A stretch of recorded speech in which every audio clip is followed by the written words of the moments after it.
वानरच होते ना. हा, वानर सैन्याने कसे दगड डोक्यावर घेऊन गेले आणि पूल बांधले ते पण इथं दाखवलंय.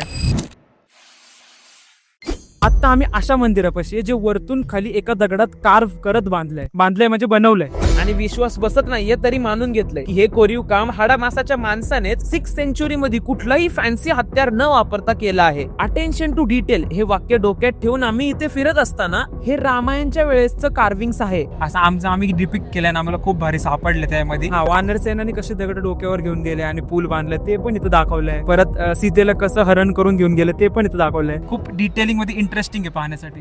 सगळ्यात हार्डेस्ट खडक बेसल्ट रॉक मध्ये कोरलेला हा हत्ती, हे स्तंभ जे 20 रुपयाच्या नोट वर पण आहे, हे सगळं अनरियल आहे. अनरियल नाही विचार करू शकत कोणी नाहीच. या मंदिरावर तर पेंटिंग पण आहे.